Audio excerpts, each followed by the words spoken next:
Yeah, I mean, this new product, I think from the warranty perspective, the price point, and just the reliability side of it, I think it will truly rival everything in the marketplace right now. All right, we're live. What's going on? Felt like haven't seen you for a while. Yeah, man. Every time, it seems like every time you come out to the office, it's like we're always trying to cram as much stuff as humanly possible. Zoom is just as good though, man. Let's face it. Like you can get a lot done being remote. Yeah, 100%. Maybe the one good thing that came out of the C word from 2019 and 2020. So Facts. this is kind of the end of the year review, State of the Union, and we have a lot of things to cover. This past year was really exciting, but to be completely honest, I hate to be the guy that's always looking in the future, but 2023 has me even more excited. So yeah, I mean, really growth in almost all aspects of the business in one form or fashion, and obviously that's a huge win. Do we have any open jobs right now? I heard some people want to join the team. We do, man. We just I just actually closed out the application period for that CS position, that service position last week. But as always, like if somebody is interested, man, just shoot us an email over to the info account. Info at ExodusOutdoorGear.com. Yes, info at ExodusOutdoorGear.com. Shoot us your resume. We'll put you on the list. We just started scheduling the first round of interviews, so it's far from over. I would say, man, if you want to get into the industry, this is a great opportunity to get tied in with a tremendous team. We've built a tremendous team here over the last, I'm going to say 4 years, and an awesome, fast-growing brand. Man, that is a super important job here at Exodus with what we do. So you can come in, you can make a direct impact on the business, put your DNA on it, put your stamp on it day one. Those are the type of people that we want in here to come in and take ownership of their job. And I think that there's probably someone out here listening that is an absolute perfect fit for this. And I encourage you to send your email or resume to info at ExodusOutdoorGear.com. And this is depending on your level of experience, you can come in and make, a good wage, in my opinion, with a lot of, there's no glass ceilings here, I guess is the best way to put it. Oh, that's it too. And to your point, like this isn't like a call center position where you're stuck with like cue cards and you're reading, I mean, we have SOPs in place for things, of course, but to your point, like this is such a big part of our business. Like the people have to do it at a high level. So this isn't like a $10 an hour. Here's your cue card. You're working out of a call center, man. That's just not our style. That's not what we built this company on. So yeah, it's just a great opportunity for somebody. Yep. In-person position. This one is not remote. I know we just said you can get a lot done, but this one would be in-house in the Youngstown, Ohio area. Beautiful area. Some of the best pizza on earth from what I've been told. Yeah. There's a little sarcasm there, but it's okay. No, I think like my free time, I'm going to travel to Northeast Ohio and just go on a 2-a-day pizza. It has its perks. For sure. Pizza and Italian food is one of them. Yeah.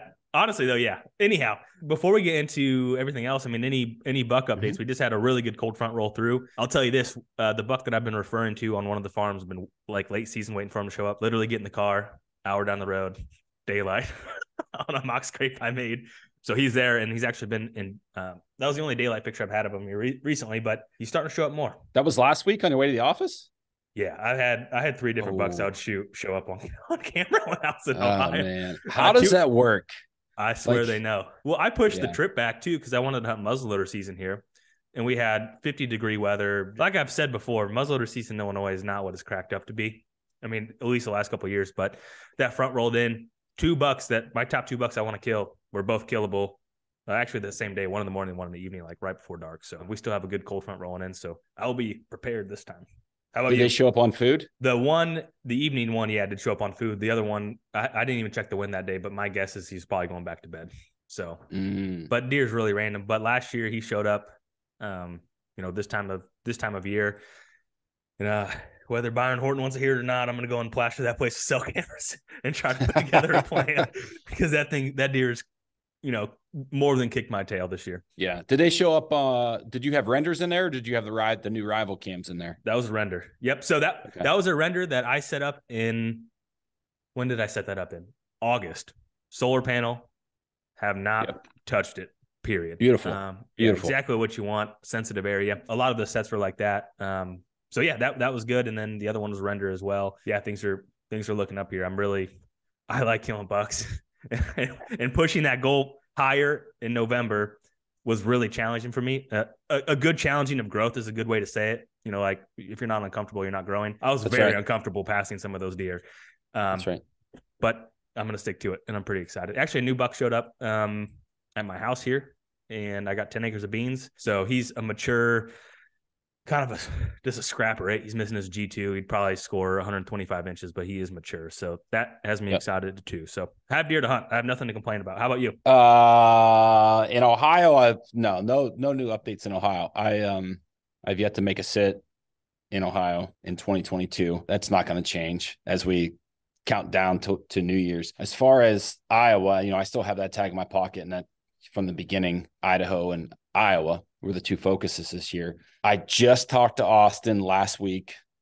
The deer that I was on there for a few days and had some visuals on. I wouldn't call them encounters because they weren't inside, they weren't inside bow range, but the deer is alive as of last week, which is absolutely fantastic.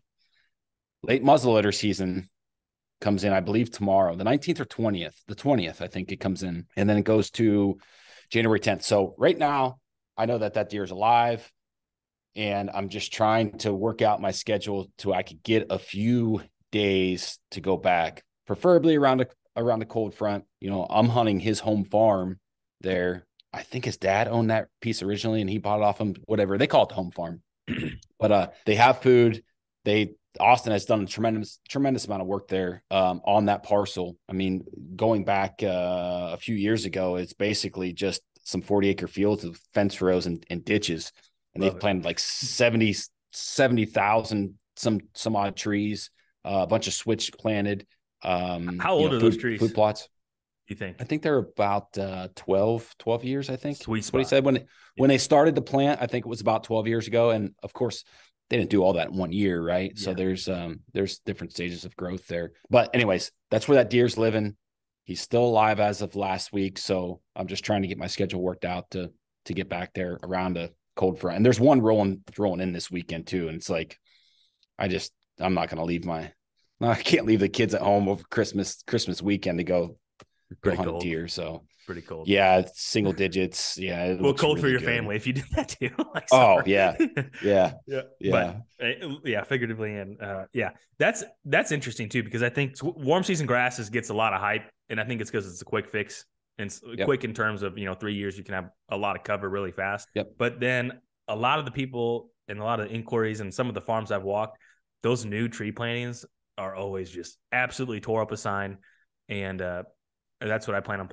I plan on planting a bunch of trees as well. And I think when it's the home farm type deal, you can have a little bit more confidence to plant a bunch of trees. Because if it's a farm, you maybe only hold on to 5 years. You're not going to, capture any of those rewards. Right. But right. Are those? Do you know what kind of trees? I assume it's probably a mix of variety of oaks, shingle oaks, white oaks, red oaks. Variety of oaks and eastern red cedar. That's interesting too. I right now I'm in the process of hopefully putting some CRP behind my house, and I want to put eastern red cedar because the deer don't eat them and they grow pretty fast. Yep. And he's like, well, we don't really want those. They are native, but they do spread. And it's not Kansas. Like we're not gonna have a cedar grove of, some of the pockets of Iowa where it's basically a desert where they grow in so thick. But I think that mix is what I plan on doing. So that's good to hear. There's a giant hanging out in there. Yep. So, well, that's exciting. Hopefully you get out there and we'll be able to time it with, cold front. Is your stand? Because when I text you, what's your goals in Iowa? You said a lot. Or you said you didn't say a few words, but powerful words, I guess is the way to say it. Yeah. When I was out there, I think everybody wants to go out to Iowa to kill a big deer. And it took me a few days to lay eyes on one, but once I laid eyes on one, it was like booner or nothing. Yeah. Why would I know where they're one. I know that there's a hardest big deer part here. Like that's it. The hardest part's finding one. Well, I found one. Like, why would I settle for anything less? I mean, it doesn't make any sense. Like, no. So when you go out there, I'm putting you at the coals here. So when you go out there, you have a big old fat mature deer with a turnip top in its mouth, 20 yards away from you. Yeah, but the standards change. As they should. At this last trip. Yeah. I for sure they change. On an out-of-state trip, quick hunt. Yeah, this is the last, I don't know. This is like a 2 or 3 day hunt probably. Knowing that I've hunted that farm. I mean, I hunted off the ground, makeshift ground blinds tucked into the cedar tree. I've hunted out of the stand. I was in a box when I first saw them, tried to get a saddle set up. So I've hunted that farm in a bunch of different ways. And the deer is really hard to get to, like where he was at least in November. And I got to think he's in that same kind of pocket right now. So yeah, the standards go down. If he's 4 years old, like whatever it is, could be 130-inch 4-year-old 8-pointer. Yeah, I'm probably gonna shoot him. And we passed a bunch of deer like that too. That week in November. So yeah, it just boils down to what the weather's going to do and what we have going on here after the January 2nd. So I think the season ends the 10th. So there's like a 7-day window there. Okay. 8-day, 9-day window after the first of the year that I'll have to make something happen. Yeah. Okay. Well, best of luck to you. Hopefully it works out and able to time something and get an opportunity. My guess you should, given how things set up. But kind of getting more into Exodus itself, I would say a big year in a lot of ways. I mean, for a long time we were branded as Exodus Trail Cameras, made that official hard transition to Exodus Outdoor Gear. What was that like from your perspective? For me, it wasn't, from outside looking in, I guess people probably thought it was a little awkward. It wasn't awkward necessarily for me, like from my perspective, because we had talked about all these things and we still talk about all these things. So in the back of my mind, it was like, at some point, these things are going to happen. And last year we just decided to pull the trigger. I mean, the company is growing. The company's growing. We're scaling, building the internal team here along with the culture. And it was like, why not pull the trigger now? Yeah. Which, in case you haven't caught it, we dropped the arrow line, and that's really just the beginning of many more launches for 2023. But the big thing was nailing down the arrow builder. And we have that now to where a lot of, we've talked on here, but basically those inputs, basically you put in all your specs, and then we tell you what you should be shooting. And then that's going to continue to build. I think that is really exciting because we kind of caught the tail end of that sales season too. Right. So I'm excited to tackle this for a full entire year with a variety of updates of products. So I know that's the interesting thing too. People get so set in their ways of what they think. I mean, you can tell them scientifically, this is exactly what you need on paper when you're hunting whitetails in the Midwest. We understand that people have an idea what they need, and we will be catering to that more so this year, which I'll be really excited about. What personally, all the feedback I've gotten on the MMT has been really positive. Shooting it myself has been really positive. So that's really exciting, but there's more things going on there. Is there anything you want to allude to there? Well, I would just say, from the general public's perspective, like there's one product launch there, but from a business standpoint, like strategically, there's several things here in line, and to get several new products or several things launched in a efficient, well-coordinated manner, like there's a lot of infrastructure that needs to be kind of put in place. So when I look at 2022, I think a lot of that was done on the back end, which a lot of people don't see that, right? They don't see the builder and the equations and the custom coding, and the algorithm and all that stuff being put in place so we can have, relatively quick product releases in 2023 and beyond. Absolutely. Yeah. Gonna have to walk before you run. And that was exactly the case with the arrows. So yeah, really excited about that. And kind of jumping around here a little bit, and I'll just leave this open end. Any unfinished business in 2022 for 2023? Man, I have like, I'm on a vendetta. I love it. In 2023, man, I had a lot of again, I don't want to make excuses because we all know what kind of people make excuses. And I'm not one of those kind of people. I had a lot of other outside work projects going on, and probably cost me some focus, which I think we left some things on the table in 2022 as a business. And I put that on my shoulders, my fault. I've been thinking about that a lot just the last couple of weeks about just attacking everything in 2023 with a new focus, with higher energy and flat out more effort. So top to bottom, there is a lot of unfinished business. Anything in the whitetail world? Oh, you were talking about whitetails. No, I was talking about business. I opened it up. Okay. Not really. I mean, the Iowa tag is pretty much it. Yeah. Yeah. Okay. No. Yeah. I mean, I would agree on that sentiment for sure. I mean, I think 7. So how long have you been in the trenches here at Exodus? 2015. I mean, that's when we launched officially. I mean, you could backdate that and say 2014. Yeah, I mean, that's a long time to be in a sprint, but I think got fresh legs for 2023, so that's really exciting on everything. I would say one piece of unfinished business for me in the deer woods is just whacking a mature buck. Like, that's really what it comes down to. And I think the other thing I really have, and we'll talk about this here a little bit later, but I've really enjoyed Tony Peterson on Wire to Hunt. And I think something that he talks about is this shooting more does. And this is someone else that I talked to.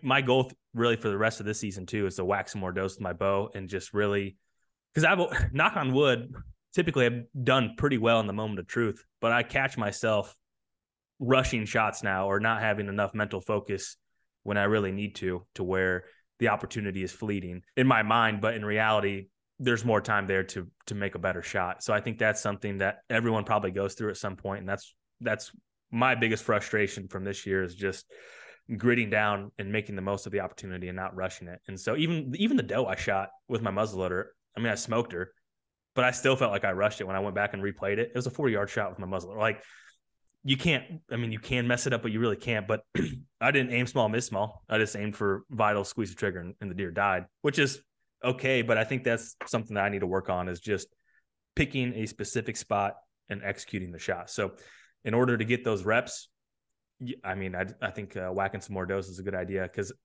in Tony Peterson, he talked about most people's stories of their biggest deer that they draw back on is usually a complete crap. Like, this is a shit show, for lack of a better term. Yeah. And I think that I have fallen into that trap a little bit. So I think that's something I'm definitely planning on building on in the future. So, which kind of rolls into a general lesson too of just, it's okay to shoot does.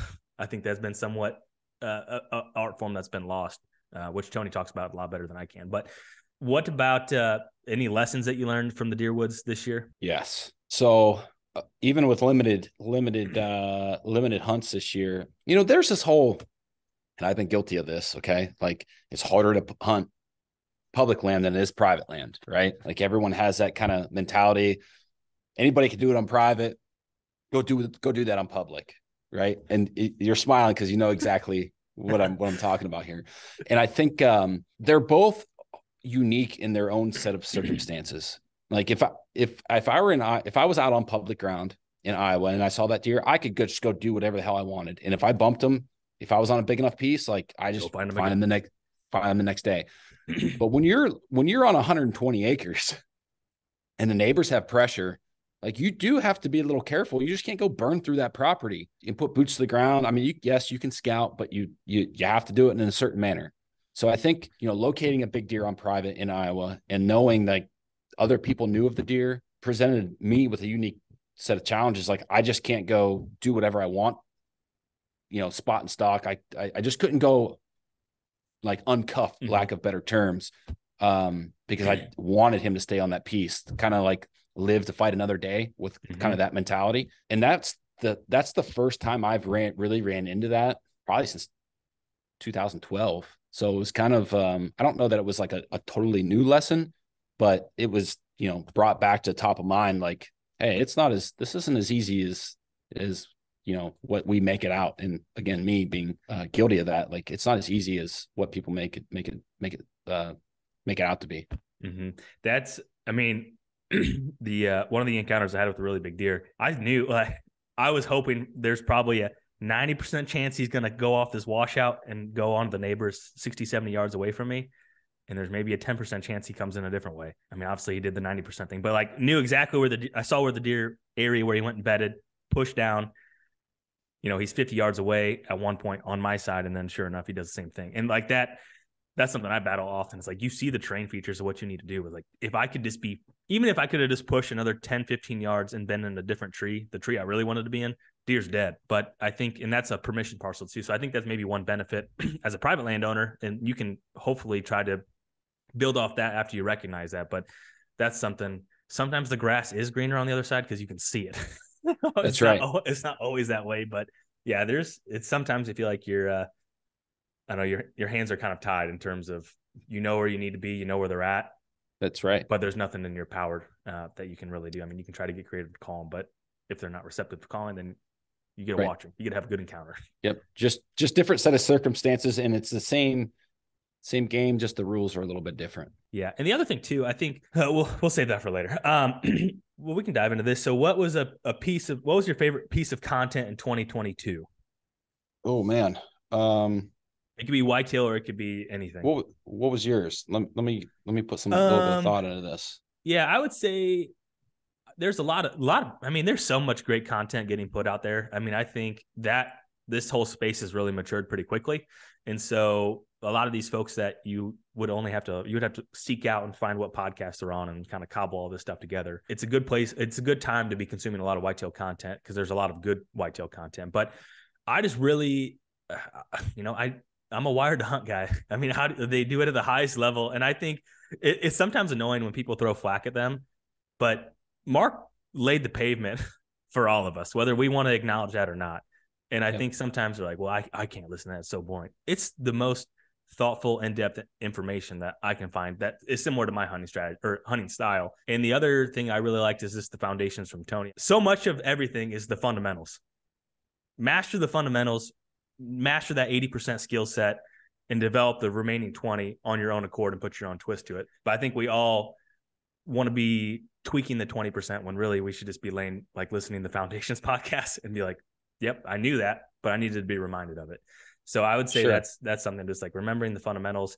And the other thing too, I would say is I'm really geeking out on a lot of the habitat side of things and plants and things of that nature. So I've really enjoyed just once again, kind of seeking out all those specific things just to, dive into that more. But regardless, I would say the foundational content was by far the best of just refreshing a lot of the things that sometimes we all need to hear. Yeah. I would say something that jumps out to me is reemergence of Bill Winke.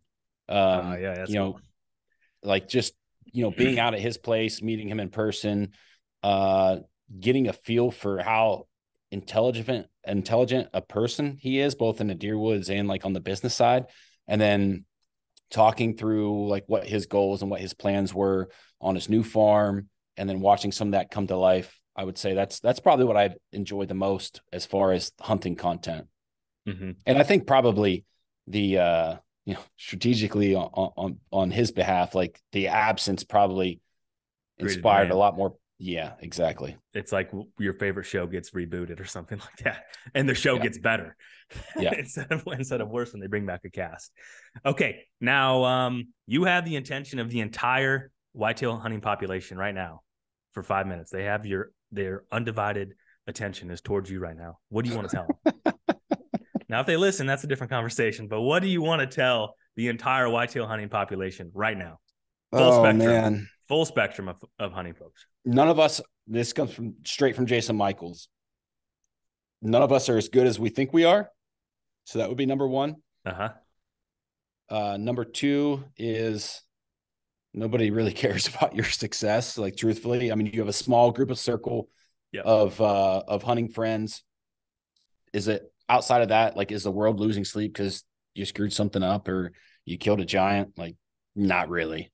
You might get a bunch of high fives, a bunch of text messages, but no one's losing sleep over this stuff. And then I think the last thing is like the John Eberhart and Dan Infalt beef. Like, at some point that has to, like, I don't know. It's funny to watch those guys go back and forth, I guess. Yeah. So what do you mean? What can you dive into that? Share any more thoughts regarding that?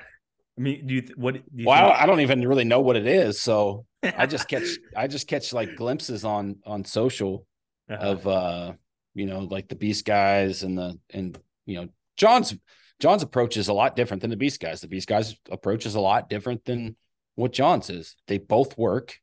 Mm-hmm. So like, just like everyone let it go. Like, not everybody is going to wear a scentlock suit or hunt like John. Not everybody is going to hunt like Dan. Like, everybody has their kind of method to their madness, and just like, let it be. All right. You told them. That's what's up. I think mine would be in some form or fashion too. I think people impose so much pressure for them to kill a deer. And in reality, you don't have to prove that you can kill a deer to anyone. Like, that within, the deer you passed, the deer you would have been excited to shoot. And I think that often is the greatest limiting factor for neighborhoods of people that feel like they have to shoot a deer in order to show their worth outside. If you're following me, kind of. I think people hate when they get asked, "Did you shoot a deer this year?" and they have to say no, and that's what it boils down to. Which I think, then that triggers them to shoot deer that are not up to, got it, to what they originally set out for. And I like killing deer just as much as the next guy. I truly do. The adrenaline rush is what I live for. But when you kill a deer and you walk up to it, and you're not hyped, you're not excited, and the first thought or the first word that comes to you is "damn." Come on. Mistakes happen. We've all shot a deer that there's some level of ground shrinkage. I get that for sure. Like, we get excited in the moment, but I think that is something that people really need to realize. And I mean, that's probably what the core element is. I think that's the greatest limiting factor for a lot of areas. And maybe I'm wrong. Maybe, it's my opinion, so people can say I'm dumb, but I think that is the greatest limiting factor for a lot of neighborhoods, or just a lot of hunters too. Cause like I said, extremely uncomfortable passing a lot of the deer I passed, but that's where the growth is at. And, that's something that I would say for sure. The other thing too is in terms of the private land and public land too, I know a lot of guys, like it's almost just two different ways of life. That's really what it is for a lot of folks. Like, some people value hunting a lot, so they pick a job where they have a lot of vacation time. And then I know folks from the real estate side of business, they run a successful business, they work extremely hard, and they need to be efficient with their time. So that means maybe they buy a piece of hunting land and they put a lot of work in. Doesn't make them any less of a hunter, and they're not the ones that are pounding their chest saying they're the best hunter ever. There's really great operators at what they do. That's right. And that's fine. Don't demonize a guy for working his butt off to buy the things that he really wants and enjoys, and say, well, you couldn't do it on public. Well, you probably couldn't do his job, to be completely honest. Like, you couldn't operate at the level that he does in the business world versus hunting public land. So I think that's something that people need to acknowledge. Yeah, I think 100%. The whole "it must be nice" attitude. Like, I guess if I were to go back and you asked me the question about what I could tell the entire whitetail hunting population in 5 minutes, like if I had their attention, I think that would be the greater thing to focus on. Is, like, to your point, just because someone is on private doesn't mean that they're less of a hunter, like you said. And at some point, like, they sacrifice to get that piece. So, are they working as hard? Yeah, actually, they probably are, just in a different capacity. Mm-hmm. And so, and everyone has different levels of enjoyment. Everyone has different goals. I totally acknowledge that. But the whole "it must be nice" thing for a lot of people, and I've been guilty of that when I was younger for sure. Like, oh man, could you imagine? And then it's a lot of freaking hard work. Like, I don't know if people would really change places with those people because there's a lot of things that go into that. It's just a whole can of worms. And I think people are too worried about what other people are doing as well. Yep. So there you have it. There's on the soapbox there for a few seconds. Okay. So what is a brand or creator that caught your eye this year? This is the Exodus Award Show. Real quick. Oh, it is. Yeah. Basically. I would say a brand that caught my eye was I'm going to say Dialed Archery. I don't have any personal experience with the product. Cameron was shooting that on his Matthews that he had set up. Visually, I think they've done a great job branding. I can't speak on the product because I haven't personally used it, but branding is outstanding. And also probably Elevate Tree Stands, I think, was the idea new, or like, are they going overboard, like, with innovation and whatnot? They do have some cool things, in the pipeline that we've got to witness that I guess isn't general public knowledge yet. But to the same point, I think they've done a really good job, like with the branding side of their business. For sure. I think the progression of Dialed Archery, because we worked with Taylor, we worked with Capture Creative for a little bit in terms of assets on some product launches. And I really had no doubt whatsoever that they would do really well, just given their past work and their past projects. And I think even one of the guys, part of the team, was with HHA originally too. And so, I mean, they assembled a really good team for that. And I think that's an interesting progression too, like content creators figuring out the voids of the businesses that they're helping. And they're like, well, if we can get a good product, then we can definitely reach the demographic we need to in order to have a successful business. I think they're a really good example of that. I would say, I didn't put much thought into this. I would say a brand that caught my eye this year, I don't know. I lived under a rock most of the year, to be completely honest. I just stayed in my lane and it took care of business here internally. There's a lot of great things. I'm probably gonna have to cop out and not give a clear answer. I think there's, to your point, Dollar Tree did a really good job of kind of emerging that, and that's something I'll pay more attention to as we move forward. But there's some creators too that I think that are catching some stride, because it's interesting that how everything goes in waves. And I think there's going to be a new wave of creators doing a variety of things. But, you know, I don't have an answer, so I'm just going to cop out. Who would you tip your hat to this year? Just not a resounding, but you tip your hat like, I have my answer now. Go for it. Okay. I think Josh Telker went on a rampage this year. Oh my gosh. Yeah. I got to not say that. And actually he would be a good creator of that too. I mean, he, before the Echo, they started that, and he's collaborating with Dan Infalt on that. And he's done a fantastic job with how he's chopping up conversations on YouTube and everything else. I think he's done an absolutely fantastic job, and we're thankful to work with him. I would say overall, that's who I would certainly tip my hat to, and I'd maybe even put him in that creator category of emerging business, quite frankly, media. Yeah, no, I can't argue with that. The dude's, I don't know, he killed $4 this year? Every time in Ohio, Indiana. Every time I emailed him, he killed a new deer this year. Like Nebraska. Yeah. I mean, he went on a freaking tear, which was awesome to see. I mean, he's a really good hunter. We've known him for a while. He was actually an Exodus customer going back, I don't know, 3, 4, 5 years ago. Yeah. Just a really, really nice guy, hardworking guy, down to earth guy, doesn't think he's any better than anyone else. He just, puts his work boots on and just gets after it. Outside of that, I'm trying to think of someone that is not necessarily like in the public eye that I would say like, damn, that dude, did a good job this year and worked hard. Nothing is really jumping to my mind. I mean, Andy May does what Andy May does. I mean, he had another jam up here, and I think that everyone comes to expect that out of him these days. So yeah, I guess I'm gonna flake out on that one then. And that's fair. Well, yeah, Josh is a good pick. You can put him in that category. Okay. We kind of covered this, but in case you have anything, I had it noted here. But anything proudest thing of the year?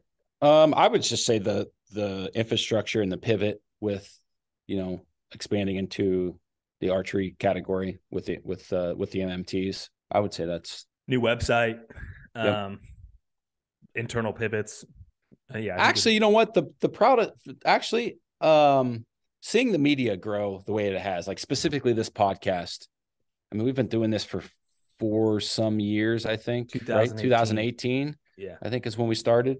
And if you thought, like, going back to the beginning, the first couple months, and saying, one day we're going to be a top 5 whitetail podcast and compete against some of the meat eater brands and like some of the biggest players in the space or overcome those people, I would have said you're crazy. Like, you are on crack. That's that a little bad, bit of dude. I don't rough in the beginning, man. Well, I think that's I get people that reach out. How do you grow your podcast? How do you do this? How do you do that? And it's like, there's really no sexy answer. It's just repetitions, get better and think outside the box. Like, that's it. Yeah. So I think that's fair. I think there's a lot of things that we did well. There's a lot of things that we could improve upon, but I think pivoting as a brand and expanding that base, and then has me really excited for this upcoming year, which kind of ties into some announcements that we'll tease right now. And the biggest one, which is really not that far away, is I tested this new camera of ours basically all fall. And I'm extremely, extremely excited to share that with the general public and allow, basically let them experience what we have internally. And it's, I'll just say it's going to rival a lot of the competition in a lot of ways. I mean, I think technology in itself is a really challenging product space to be in, top to bottom, because you get people, why can't you build it in the US? Well, trust us, we've exhausted every resource we really could to do that and still stay in business. And then we look at all the other ways of how quick the market has changed in a lot of ways and in a really rapid pace. And I think it's only going to get faster, which is an exciting thing and also somewhat concerning just with how quick things can move. Yeah, I mean, this new product, I think from the warranty perspective, the price point, and just the reliability side of it, I think it will truly rival everything in the marketplace right now. Yeah, I'm pretty excited about it too. I think this fills the void of some of what our existing demo has wanted to see from us. So we figured a way out, obviously, to meet that demand.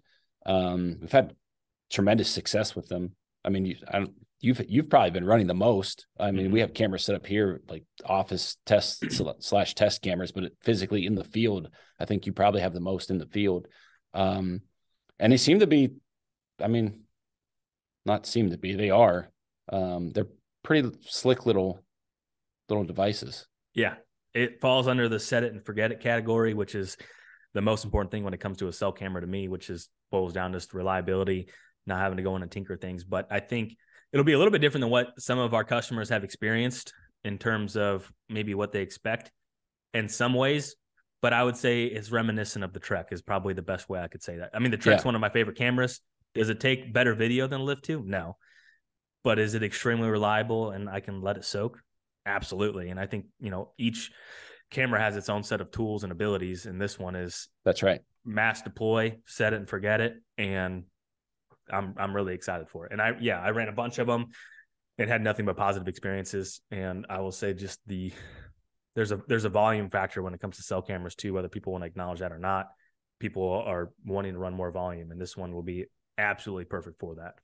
Yep. I think to your point, with people who have been familiar with the product lineup over the last 5 years, seeing the Lift 2 and then kind of that, I don't want to say a stripped down version, but simplified version turning into the Trek, like it's the same path, same path. So, man, we're only like, I keep thinking we're close. Like we're like less than 30 days, something. I mean, to actually releasing the news, the specifics, the details. I saw my wife the other day. She said something about the house, like, oh, I was said, well, somewhere around Christmas. She's like, well, Christmas is like 6 days from today. And I was like, oh my gosh. Someone said Merry Christmas to me, or like it was a work call. And like, well, if I don't talk to you before Christmas, Merry Christmas. I'm like, what do you mean? Like, I'll probably talk to you before then. And I look at the calendar, like, you're probably right. Yeah. So anyways, we're just a few weeks away from announcing this thing to the public. I'm sure we'll have a dedicated podcast going over all the very detailed specifics of that camera. And I would say, like, man, if a volume cell camera has any interest, like if this is creating buzz in your ears right now, listening to this podcast, be sure to sign up for the newsletter, because we will definitely be sending that out the day that we announce that to the general public. Like everything else that we do, they're going to go fast. Yeah. And we'll have we have a variety of ways we're going to try to introduce this project in a different fashion than what we've done in the past. So if there's going to be no questions unanswered is the best way to say it as we announce that. So that's really exciting, and do that in an efficient way. So that's really exciting all around. So I think that's right on the front part of my brain. As you mentioned, it's right around the corner. So I'd say, even if you're someone that is, man, I need to order 10 cell cameras for next year and I'm waiting for a good opportunity, not telling you how to spend your money, but I would probably wait 30 days. That's it. So, and then we kind of alluded to new camera or new arrows coming here very soon. Yep. What do you want to share on that? I mean, we teased it a little bit, but even the new ones, obviously, in any manufacturing and product releases, there's sometimes unforeseen roadblocks that are, momentarily, but should hopefully have some more options for you guys even this spring before you go to tax shoots, you buy a new bow, maybe wait out to see what we have to offer. Yeah. The timeline on that is we're still a little ways out. The target on that was April. Which by all means is doable, but there are some loose ends that need to be tied up there. But Cameron's been testing 204 stuff all year, probably since August, maybe late July, early August, basically right when we had the MMT kind of solidified and had everything kind of under control with that launch. Was probably like 30 days after we launched that, maybe 45 days, because man, we just had a wave of incredible support there with folks, showing their support through dollars, which was awesome. Cameron jumped into the 204 stuff, and man, he's had great success through testing, through field trials. So yeah, just tying up the loose ends, and we'll have some more options for you guys on that builder. A little, 246 shaft and then a 204 shaft, and possibly another. Yeah, maybe there's something coming just behind that. So I would say anyone, looking for new arrows, and you guys are into the smaller diameter shafts, the 204s, micros, you'll want to be tuned in around April for what we have coming. Mm-hmm. Yeah, absolutely. I think it fills a void. I mean, are you going to shoot 204s? Or are you going to shoot 246 next year? No, I'll stay with 240s, but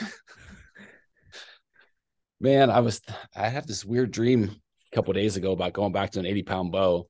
I don't know if that's like told myself I would never do it again. How does that dream even unfold? Are you just, man, or are you full draw on an elk or something? You're like, I wish I had 80 pounds. Yeah, something. Were you doing like push-ups or something?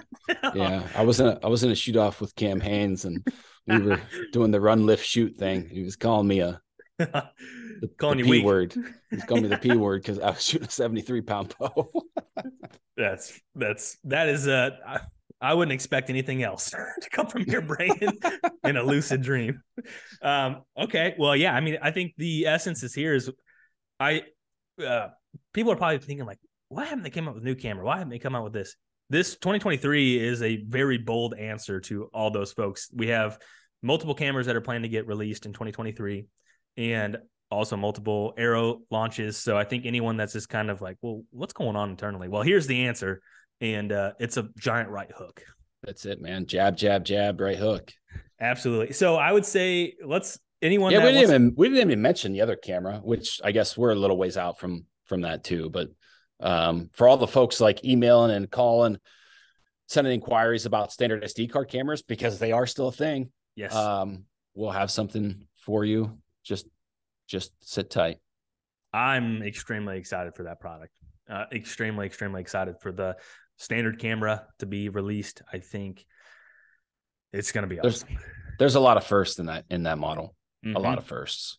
Yep, absolutely. And I think it'll knock your socks off and solve some issues too. I think sometimes all manufacturers get so focused on releasing the next line, staying up to speed. But this one truly, in my mind, solves some specific issues that is going on in the marketplace right now. So to me, that's the beautiful thing. It's not just a new camera. It's also a problem solver in some form of fashion. That's right. So I'll just say once again, customer service job, arguably the most important job at our office, is open. And we would love to have someone that listens to this to at least send in their resume. It is an in-person job. So email your resume to info@exodusoutdoorgear.com.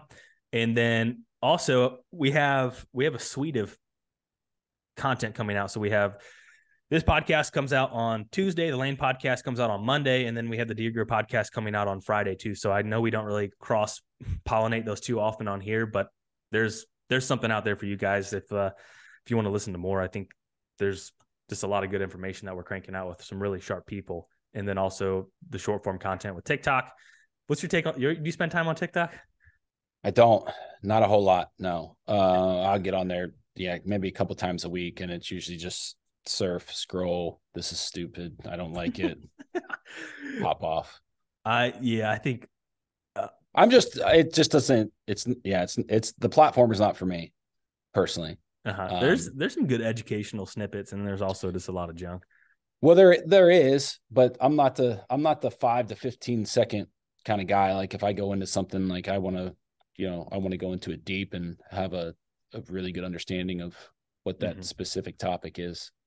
I'm more of a long form type person. Yeah, I would tend to agree with that.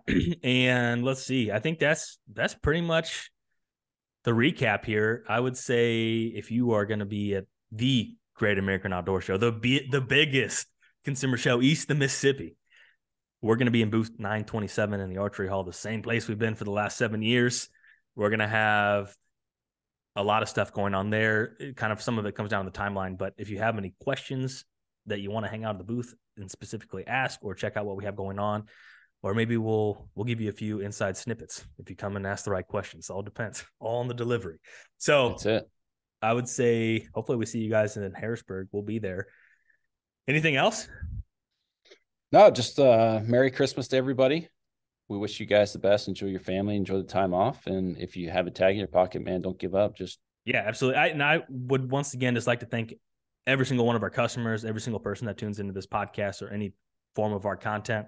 We would not be able to do it if it wasn't for you guys. So I think really appreciate everyone that tunes in, and a lot of exciting things for 2023. And if you guys have any insight on things you guys want to hear, anything you guys want to learn, send us an email too, because we do listen to you guys clearly from product releases to everything, top to bottom. So we are not an echo chamber. We are happy to hear your guys' thoughts, good and bad. So that is it. Until next time, see you guys.